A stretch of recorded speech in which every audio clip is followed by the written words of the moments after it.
Welcome back class. So today we are going to start our part 2 of our lesson number 3, the selfish giant. In previous part I have explained you that कि जो selfish giant होता है वो अपने friend Cornish ऑग्रे के सात साल के लिए चला जाता है उसके पास रहने। और जब वो अपने गार्डन में वापस आता है तो देखता है बहुत सारे चिल्ड्रन जो है उस गार्डन में खेल रहे होते हैं, जो उसको अच्छा नहीं लगता है, जिसकी वजह से वो एक बड़ी सी वॉल को बिल्ड कर देता है अपने गार्डन के चारों ओर, जिसकी वजह से ना तो बच्चे उस गार्डन में आ पाते हैं, ना ही सीज़न उसमें चेंज हो पाता है, जिसकी वजह से जो सेल्फिश जाइंट है वो काफ़ी बुरा फील करता है। अब आगे उस पार्ट 2 में क्या होता है वो हम पढ़ते हैं। This is your part 1। I have already explained this in part 1 video. Now I am going to start part 2. He saw a most wonderful sight. Through a little hole in the wall, children had crept in, and they were sitting in the branches of the trees. In every tree that he could see, there was a little child, and the tree were so glad to have the children back again that they have covered themselves with blossoms and were waving their arms gently above the children's head. अब इसमें क्या बोल रहे हैं, जो selfish giant है वो ये देखता है कि एक छोटे से होल के थ्रू जो सारे बच्चे हैं वो गार्डन के अंदर आ गए हैं। वो अलग अलग ब्रांचेस, ट्री की ब्रांचेस पे बैठे हुए हैं, और हर ट्री पे वो देख सकते हैं कि कोई ना कोई बच्चा खेल रहा है। और वो देखते हैं कि एक ट्री पे एक छोटा सा बच्चा खेल रहा है, और जो ट्रीज़ हैं वो बच्चों को देख के इतने ज़्यादा खुश हैं वो कि वो दोबारा से ब्लॉसम कर रहे हैं, ब्लॉसम से भरे हुए हैं, उनमें ग्रीन ग्रीन लीव्स आ गई हैं, वो इतने महक रहे हैं, और अपनी आर्म्स को जेंटली वेव कर रहे हैं ताकि उन बच्चों का वेलकम, मतलब एक तरीके से जेस्चर शो कर रहे हैं कि वो उन बच्चों का वेलकम कर रहे हैं। उनको देख के बहुत ज़्यादा वापस खुश हैं गार्डन में कि हाँ फाइनली अब बच्चे आ गए हैं। और the birds were flying about and twittering with delight and the flowers were looking up through the green grass and laughing. और जो बर्ड्स हैं वो फ्लाई कर रही हैं, वो बहुत ज़्यादा ट्विटर की आवाज़ यानी कि अपनी साउंड प्रोड्यूस कर रही हैं, बहुत ज़्यादा अच्छा म्यूज़िक साउंड प्रोड्यूस कर रही हैं। और जो फ्लावर्स हैं वो ग्रीन ग्रास से अपने आप को ऊपर की तरफ देख रहे हैं और काफ़ी खुश महसूस कर रहे हैं उनको बच्चों को देखे कि हाँ फाइनली जो चिल्ड्रन जो हैं गार्डन में वापस आ गए हैं। मतलब जो फ्लावर्स हैं जो ज़मीन में ग्रो कर रहे हैं ग्रास के पास, वो भी ऊपर की तरफ देख के कि हाँ फाइनली बच्चे ग्रास पे मतलब गार्डन में आके खेल रहे हैं, उनको देख के खुश हो रहे हैं और बहुत लाफ कर रहे हैं। It was a lovely scene, वो बहुत ही लवली सीन था। Only in one corner it was still winter, सिर्फ एक ही कॉर्नर में अभी भी विंटर थी। It was the farthest corner of the garden, वो सबसे दूर का कोना था गार्डन का। And in it was standing a little boy, और वहाँ पर एक छोटा सा लड़का खड़ा था। He was so small that he could not reach up to the branches of the tree, वो इतना छोटा था कि वो ट्री की ब्रांचेस तक नहीं पहुँच पा रहा था। और वो सोच रहा था और वो रो रहा था, वो इधर उधर देख रहा था और रो रहा था बुरी तरीके से कि बाकी सब बच्चे खेल रहे हैं और मैं अभी भी कॉर्नर में खड़ा हूँ, और ना तो मैं ब्रांचेस तक पहुँच पा रहा हूँ और ना मैं ट्रीज़ पर चढ़ के खेल पा रहा हूँ। The poor tree was still covered with Frost and snow and the north wind was blowing and roaring above it. और जो बेचारा पेड़ था उसके ऊपर अभी भी फ्रॉस्ट थी और स्नो थी, और जो नॉर्थ विंड थी, जो ठंडी हवा थी, वो अभी भी उस पेड़ के ऊपर मंडरा रही थी। Climb up little boy said the tree and it bent its branches down as low as it could, but the boy was too tiny. और जो ट्री है वो उससे कहता है कि चढ़ जाओ लिटिल बॉय, और ट्री जो है अपनी ब्रांचेस को नीचे की तरफ बेंड करता है कि वो बॉय जो है उस ब्रांचेस पे चढ़ सके, लेकिन बॉय जो है बहुत छोटा था कि ट्री के बेंड होने के बाद भी वो उस पर नहीं चढ़ पा रहा था। And the little giant's heart melted as he looked out. How selfish I have been, he said. Now I know why the spring would not come here. I will put that poor little boy on the top of the tree, and then I will knock down the wall, and my garden shall be the children's playground forever and ever. अब जो giant है वो इन सब चीज़ों को खड़ा हुआ देख रहा था, और वो उसको देख के उसका दिल पिघल जाता है इन चीज़ों को, और वो अपने मन ही मन में अपने आप से बात कर रहा होता है, अपने आप से कहता है कि मैं कितना सेल्फिश था, और अब मुझे समझ में आ गया कि यहाँ पे स्प्रिंग सीज़न क्यों नहीं आ रहा था। और वो अपने आप से कहता है कि अब मैं इस बॉय को ट्री के टॉप पे बिठा दूंगा, और जो इसके बाद जो वॉल है जो मैंने बिल्ड करी है अपने आप, उसको गिरा दूंगा, और ये गार्डन जो है फिर बच्चों का हो जाएगा हमेशा के लिए, और इसी में वो हमेशा खेला करेंगे। He was really very sorry for what he had done, और वो उस बात के लिए बहुत शर्मिंदा था जो भी उसने किया था। वो बहुत ज़्यादा सॉरी फील कर रहा था कि उसने बहुत गलत किया। So he crept down stair and open the front door quite softly. वो अपनी कमरे से बाहर निकलता है और नीचे उतरते ही वो धीरे से गेट खोल के वो बाहर की तरफ जाता है. When the children saw him, they were so frightened that they all ran away and the garden became winter again. जो बच्चे हैं उसको देख के इतना ज़्यादा घबरा जाते हैं, डर जाते हैं कि वो सारे भाग जाते हैं और गार्डन में जो है विंटर दोबारा से आ जाती है. Only the little boy did not run, for his eyes were so full of tears that he did not see the giant coming. Only जो छोटा बॉय था, जो लिटिल बॉय था, जो कि ट्री पे नहीं चढ़ पा रहा था, वो ही रह जाता है वहाँ पे, क्योंकि उसकी आंखें जो हैं आंसुओं से भरी हुई थी, तो वो देख ही नहीं पाता कि जाइंट जो है उसके पास आ रहा है. And the giant stole up behind him and took him gently in his hand and put him up into the tree. जो जाइंट है वो चुपचाप आके उसके पीछे खड़ा हो जाता है और उसे धीरे से अपने हाथ पे रख के उसे ट्री के ऊपर बिठा देता है. And the tree broke at once into blossoms and the bird came and sang on it. और जो ट्री है वो एकदम से ब्लॉसम में बन जाता है, मतलब उसमें लीव्स आ जाती हैं, वो महकने लगता है, उसमें बहुत अच्छी अच्छी खुशबू आने लगती है और जो बर्ड्स हैं उसके ऊपर आके सैंग करने लगती हैं, गाने लगती हैं. And the little boy stretched out his two arms and flung them around the giant's neck and kissed him. और जो लिटिल बॉय है वो अपनी बाहों को फैलाता है और वो जाइंट की तरफ उनको अपनी बाहों को बढ़ा के उसको पकड़ के हग करता है और उसको किस करता है. And the other children, when they saw that the giant was not weakened any longer, came running back and with them came the spring. और ये चीज़ देख के कि जब बच्चे देखते हैं कि जो जाइंट है वो चेंज हो गया है, अब वो और भी ज़्यादा बुरा नहीं रहा है, तो वो इस चीज़ को देख के वापस आ जाते हैं. और जब वो वापस आते हैं तो उनके साथ गार्डन में स्प्रिंग भी वापस आ जाती है. It's your garden now little children said the giant. छोटे बच्चों अब ये गार्डन तुम्हारा है, ऐसा जाइंट बोलता है. And he took a great x and knock down the wall.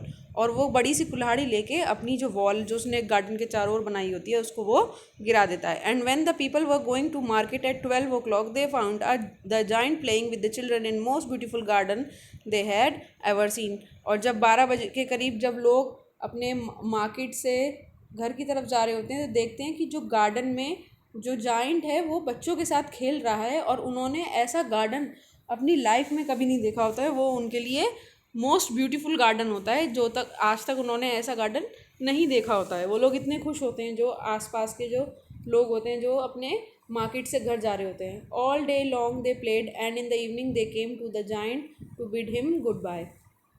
वो लोग पूरे दिन खेलते हैं और शाम के टाइम वो जाइंट को बाय बोल के अपने अपने घर चले जाते हैं. But where is your little companion, he said the boy, I put into the tree. The giant love him the best because he had kissed him. जो जाइंट है वो उस बॉय को सबसे ज़्यादा क्यों प्यार करता था, छोटे लिटिल बॉय को, क्योंकि उसने उसको हग करके किस किया होता है. We don't know, answer the little children.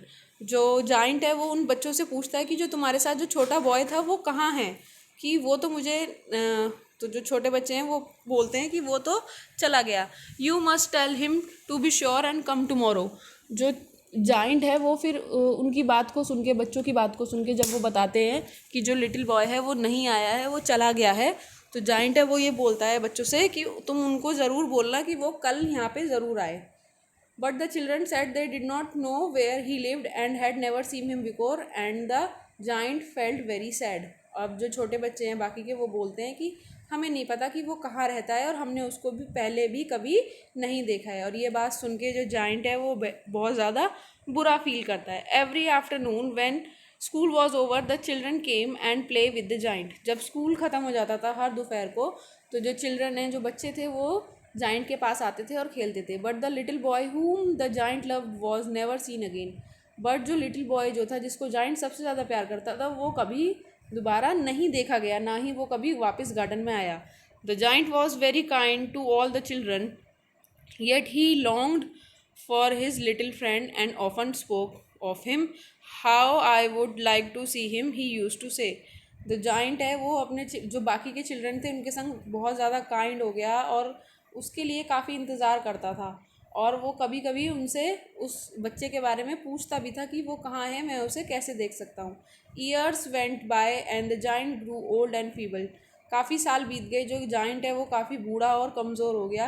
He could not play about any more, so he sat in a huge arm chair and watch the children eight there games and admire his garden. अब जो काफ़ी बूढ़ा होने के बाद वो क्या करता था, वो अब उन बच्चों के साथ ज़्यादा नहीं खेल पाता था, तो वो अपनी आर्म चेयर पे, बड़ी सी आर्म चेयर थी, उस पर बैठ जाता था और बच्चों को बैठ के देखता था और अपने गार्डन की बहुत प्रशंसा करता था, बहुत एडमायर करता था। I have many beautiful flowers he said, but the children are most beautiful flower और ऑफ ऑल। मेरे पास बहुत सारे ब्यूटीफुल फ्लावर हैं, लेकिन जो बच्चे हैं वो सबसे ब्यूटीफुल फ्लावर हैं मेरे इस गार्डन के। One morning he looked out of his window as he was dressing. एक दिन विंटर मॉर्निंग में वो देखता है कि विंडो के बाहर जब वो तैयार हो रहा था, he did not hate the winter now, for he news that it was the merely the spring asleep and that the flower were resting. और अब वो विंटर से भी हेट नहीं करता था, क्योंकि उसे पता था कि ये स्प्रिंग टाइम का सोने का टाइम है, क्योंकि जब विंटर चली जाएगी तो उसके पास ऑफकोर्स स्प्रिंग सीजन को ही आना है, और जो फ्लावर्स हैं वो विंटर टाइम में रेस्ट करते हैं। Suddenly he rubbed his eyes in wonder and looked. Suddenly वो अपनी आइज को रब करता है और देखता है। It certainly was a marvellous site. In the farthest corner of the garden was a quite tree covered with lovely white blossom. अब वो गार्डन की तरफ देखता है, वो एक बहुत ज़्यादा अच्छी साइट थी उसके लिए, मार्वलस साइट थी। वो उस चीज़ को देख के बहुत ज़्यादा खुश हो गया, क्योंकि उसने देखा कि गार्डन के कॉर्नर में एक ट्री है जो कि वाइट लवली ब्लॉसम से भरा हुआ है। It's branches were golden and silver flutes hung down from them and underneath it stood the little boy he had loved. और वो देखता है कि उसके जो ब्रांचेस हैं गोल्डन है और जो उसके फ्रूट्स हैं वो सिल्वर हैं, जो उस पर लटके हुए हैं। और उसके नीचे वो देखता है कि वो छोटा बॉय जिसको वो बहुत ज़्यादा प्यार करता था वो उसके नीचे खड़ा हुआ है। Down stairs rain the giant in great Joy and out into the garden. He hastened across the grass and came near to the child. And when he came quite close, his face grew red with anger, and he said, who had dared to want thee? For on the palms of the child's hand were the prints of two nails, and the prints of two nails were on the little feet. वो नीचे उतर के, जो giant जो है वो नीचे उतर के बहुत खुशी से गार्डन की तरफ जाता है, और वो ग्रास को क्रॉस करते हुए जैसे ही बच्चे के पास जाके खड़े होता है, और वो जाके एकदम से उसको गुस्सा आ रहा होता है, उसका जो है चेहरा जो है गुस्से से लाल होता है बहुत ज़्यादा, और वो बच्चे से बोलता है कि तुम्हारी हिम्मत कैसे हुई, मतलब किसकी हिम्मत हुई तुम्हें घाव देने की। और वो देखता है कि उसके बच्चे के जो हाथ पे ना 2 नेल प्रिंट्स होते हैं, यानी कि नाखून के निशान होते हैं, 2 उसके हाथों पे और 2 उसके पैरों पे। तो वो जो जाइंट है वो पूछता है कि किसने हिम्मत करी तुमको घाव देने की। Cried the giant, tell me that I may take my big sword and slay him. तुम मुझे बताओ, मैं अपनी बड़ी सी तलवार निकाल के उसके टुकड़े टुकड़े कर दूंगा। स्ले माने काट देना, टुकड़े कर देना। मतलब जो जाइंट है वो उसको देख के बहुत ज़्यादा खुश होता है, और वो उसके निशानों को देख के ही उसके हाथ पे और उसके फीट पे एकदम से बहुत ज़्यादा गुस्से में आ जाता है, और वो पूछता है कि किसने हिम्मत की तुम्हें घाव देने की, किसने तुम्हारे को ज़ख्म दिए, ये मुझे बताओ। Nay answer the children, but these are the wounds of love.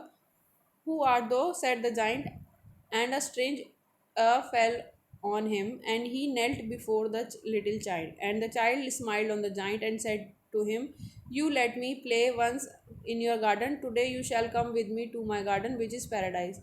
And when the children ran in that afternoon, they found the giant. And when the children ran in that afternoon, they found the giant lying dead under the tree, all covered with white blossoms. अब वो बोलता है नहीं, ये तो प्यार के घाव हैं। तो जाइंट बोलता है फिर भी बताओ किसने दिए हैं। तो वो एक अजीब सी स्ट्रेंज फीलिंग आती है जाइंट को उसमें से, और वो बच्चे के आगे, उस बच्चे के आगे ना घुटने टेक के बैठ जाता है। और जो चाइल्ड है वो उसके जाइंट को देख के स्माइल करता है, और वो कहता है कि तुम मुझे आज अपने गार्डन में खेलने दो, और फिर तुम मेरे साथ चलना मेरे गार्डन में, जो कि जन्नत है, विच इज़ पैराडाइज। और ये बात बोल के वो दोनों वहाँ से चले जाते हैं। और जब बच्चे स्कूल से वापस आते हैं दोपहर को, तो वो देखते हैं कि जो जाइंट है, जो सेल्फिश जाइंट है, तो वो जो है lying dead under the tree all covered with the white blossoms. वो जो है मरा पड़ा है, उसकी डेथ हो गई है, वो एक ट्री के नीचे पड़ा हुआ है, और उसके ऊपर वाइट कलर के ब्लॉसम्स गिरे हुए हैं। देखिए जिस तरीके से, यानी कि वो जो बॉय था वो उसको अपने साथ ले गया कहाँ पे, पैराडाइस। यानी कि वो एक तरीके से कह सकते हो आप गॉड मैसेंजर था, जो कि उसको लेने के लिए आया था। आप लोग देखते होंगे ना, मूवीज़ में भी सुनते होंगे कि भगवान आते हैं और आपको ले जाते हैं, आपके सोल को ले जाते हैं और आपकी बॉडी ही ले जाती है। उसी तरीके से जाइंट की जो बड़ी सी बॉडी थी, जो वो जो जाइंट था वो वहीं रह गया और उसके साथ अपने सोल को ले गया वो boy. So this chapter is over now. I have explained you this chapter in two part 1 and 2, and this is the question answers and which we are going to do in our copy. Okay. और हम लोग word meaning difficult words इसके साथ साथ करेंगे. So I hope you have understood the chapter very well. Okay, bye bye class.